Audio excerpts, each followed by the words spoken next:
MPSC वाले राज ठाकरेंची भेट घेतलेली आहे. नेमकं साहेब त्यांना काय बोलले आणि काय चर्चा झाली?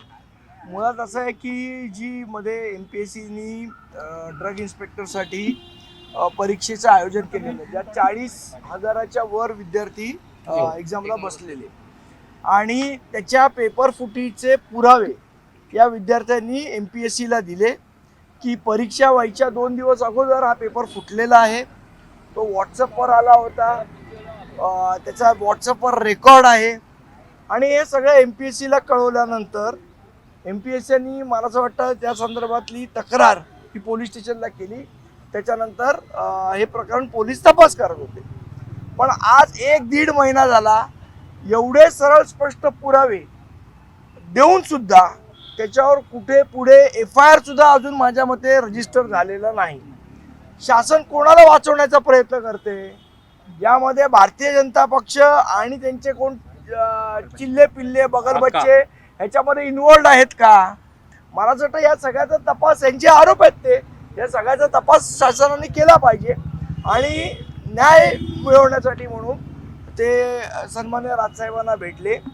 साहेबांनी त्यांच्याकडनं सगळी माहिती घेतली आणि लवकरच साहेब मुख्यमंत्र्यांची याबाबत चर्चा करतील. 2018ला जेव्हा हा मुद्दा पेपर फुटेज आला, सगळ्या विद्यार्थ्यांनी उपस्थित केला, पुरावे समोर आले, तेव्हा एमपीएससीने एक दावा केलेला होता की काही विद्यार्थ्यांनी हा बनाव केलेला आहे, अशी कुठलीही पेपर फुटी झालेली नाही. मात्र मुंबई पोलिसांकडे हे प्रकरण आले, मात्र अद्याप त्यामध्ये गुन्हा दाखल नाही. तर आमचं तेच म्हणणं ना, म्हणजे आता काय दिलं म्हणजे गुन्हा दाखल करणार?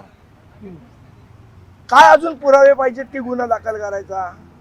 आता आमच्यावर जेव्हा आंदोलन करतात, गुन्हा आहे नाही बघत नाहीत, पहिले FIR दाखल करतात.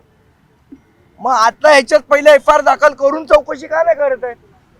हा आमचा प्रश्न आहे. खरं तर 2018 मध्ये पण ज्यावेळेस एमपीएससीची भरती थांबवण्यात आली होती त्यावेळेस सुद्धा विद्यार्थी काय बघा, मुळात एक तुम्हाला सांगतो, रेशीम बागेत बसून जेनझींबरोबर गप्पा मारायच्या आणि त्यांच्या पेपर फुटीवर काही बोलायचं नाही, पण स्वतःच्या राम मंदिरच्या इथे कसे गेलो आणि आम्ही काय केलं हे किस्से सांगून काय जेनझी त्यांच्याबरोबर येणार नाही. त्यांच्या ज्या मूळ समस्या आहेत पेपर फुटीच्या संदर्भातल्या, त्याच्यावर तुम्ही भाष्य करायला पाहिजे. अमराठी रिक्षा चालकांची मुजुरी नंतर आपण आंदोलन त्यांनी आज हा विषय आहे एमपीएससीचा, त्याच्यावर संजय नाईक बोलतील, संजय नाईक बोलतील त्याच्यावर.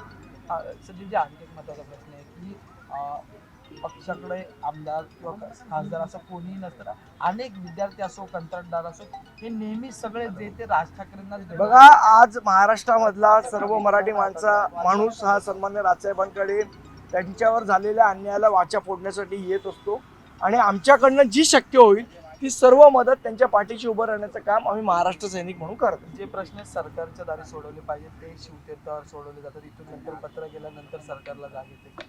नाही, मला असं वाटतं ह्याच्या संदर्भात आता साहेब मुख्यमंत्र्यांशी बोलतील आणि निश्चितपणे या सर्व विद्यार्थ्यांच्या पाठी महाराष्ट्र नवनिर्माण सेना ठामपणे उभी आहे. उद्या जर याच्यावर कुठली कारवाई झाली नाही आणि त्यांनी आंदोलन करायचा निर्णय घेतला तर महाराष्ट्र नवनिर्माण सेना ही 100% त्यांच्या पाठीमागे सन्माननीय राजसाहेब उभे राहतील.